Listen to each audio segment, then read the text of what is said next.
રાજકોટમાં વેરા વસૂલાત મુદ્દે શહેર કોંગ્રેસ પ્રમુખ રાજદીપસિંહ જાડેજાએ મ્યુનિસિપલ કમિશનર સામે આકરા તેવર બતાવી નાના વેપારીઓને હેરાન કરવાને બદલે અમદાવાદની જેમ વ્યાજ માફી યોજના લાવવાની માંગ કરી છે। બીજું કે રાજકોટ મહાનગરપાલિકા કરતા સમગ્ર ગુજરાતની અંદર અમદાવાદ મહાનગરપાલિકા છે એ સૌથી મોટી સ્થાનિક સ્વરાજની સંસ્થા ગુજરાત રાજ્યની અંદર છે। જો ત્યાં પણ ભારતીય જનતા પાર્ટીના મેયર અને સ્ટેન્ડિંગ કમિટીના ચેરમેન અને વિરોધ પક્ષે રજૂઆત કરેલી હોય અમારા ત્યાંના વિરોધ પક્ષના નેતાએ,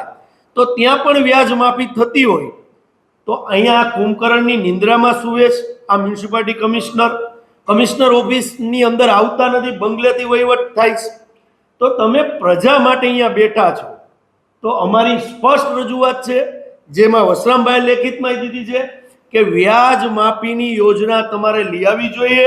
અને જો તમારે 200 કરોડની લોન ન લેવી હોય તો ચોથી જાગીરના મિત્રોના માધ્યમથી કહેવા માંગુ છું કે કલેક્ટર ઓફિસને સીલ મારીને બતાડે, પીડબ્લ્યુડીની ઓફિસને સીલ મારીને બતાડે, સૌરાષ્ટ્ર યુનિવર્સિટીને સીલ મારીને બતાડે, સામાન્ય ઇન્ડુસના ટાવર જે છે એનો જૂનો પણ ટેક્સ બાકી છે એ ટાવર ઉતારીને બતાડે। મ્યુનિસિપાલિટી કમિશનર જો સિંઘમ બનવાની ટ્રાયમાં હોય તો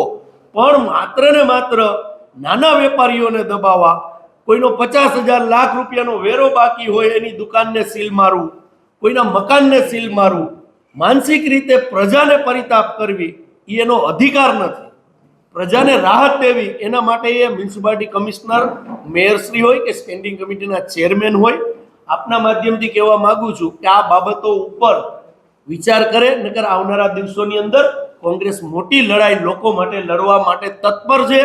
કોંગ્રેસ આપકે દ્વારનો અમારો કાર્ય